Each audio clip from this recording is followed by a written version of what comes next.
Valediction Forbidding Morning is written by John Donne. John Donne is a metaphysical poet. He was born in 1572 in London. He is known as the founder of the metaphysical poets. The metaphysical poets are known for their ability to use heterogeneous items in their poems, such as images, subtle arguments, inventive syntax, and imagery from art, philosophy, and religion, using an extended metaphor known as conceit. This poem, A Valediction Forbidding Mourning, is a metaphysical poem which was published posthumously, that is, after the death of John Donne. This poem was written between 1611 or 1612 when he left on a trip to continental Europe. This poem consists of 36 lines divided into 9 stanzas, and each stanza contains 4 lines, and so it is called as quatrains. This poem is different from the rest of his poems as it does not contain complicated formal patterns. This poem is straightforward and simple. The poem follows a simple alternative rhyme scheme A B A B. The first line of each stanza rhymes with the third and the second lines with the fourth. The title of Valediction Forbidding Mourning means a farewell to his wife, but here he asks his wife not to mourn for his farewell. Let us move on to the first stanza. As virtuous men pass mildly away and whisper to their souls to go, whilst some of their sad friends do say, the breath goes now, and some say no.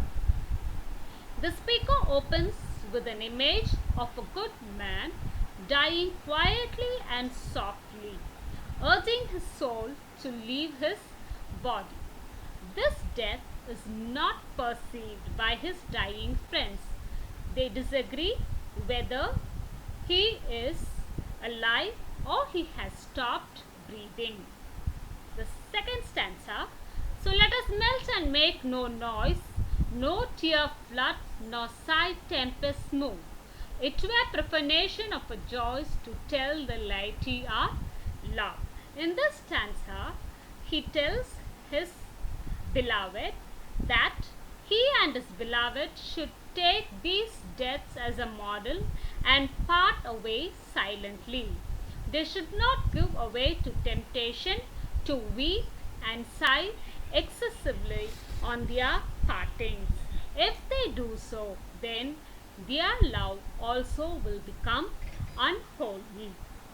In fact, grieving so openly would degrade their private love by letting other ordinary people know about it. Moving of the earth brings harms and fears. Men reckon what it did and meant, but trepidation of the spheres, the greater part, is innocent. Natural earthly disturbances such as earthquakes hurt and terrify human beings. Ordinary people notice these happenings and wonder what they mean. However, men do not understand the movements of the heaven, which is far greater than human knowledge. This is the same way to their love also. Ordinary people may not understand their heavenly love. Dull sublunary lovers love, whose soul is sense cannot admit absence, because it doth remove those things which alimented it. Ordinary or worldly people's love depends on sensual connection. They find it difficult to handle separation. Their physical absence removes the bond of their love. But we be by a love so much refined that ourselves know not what it is, into assured of the mind, careless, eyes, lips, and hands to miss. The souls of the lovers are united by love, and they experience a rare and a special kind of love.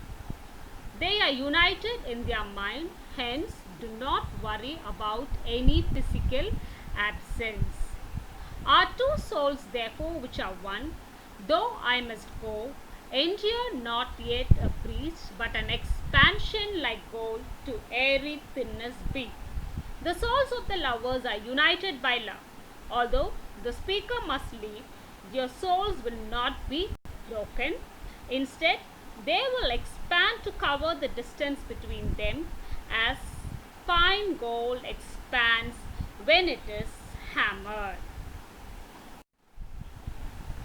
If they be two, they are two so, as stiff twin compasses are two.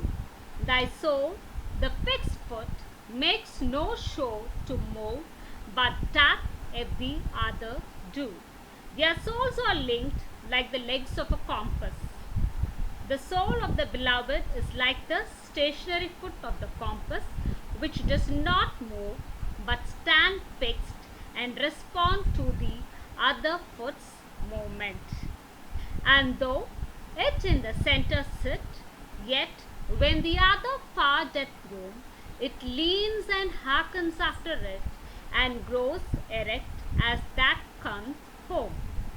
When the other foot moves further away, the stationary foot changes its angle to lean to its direction, longing to be nearer to its partner. As the moving foot returns to its original position, the stationary foot stands straight again, excited. Such wilt thou be to me, who must, like the other foot, obliquely run. Thy firmness makes my circle just and makes me end where I begin. The speaker argues that his lover should be like a stationary foot while he travels around. A fixed position provides him with the stability to create a perfect cycle which ends exactly where it began, bringing the speaker back to his lover once again.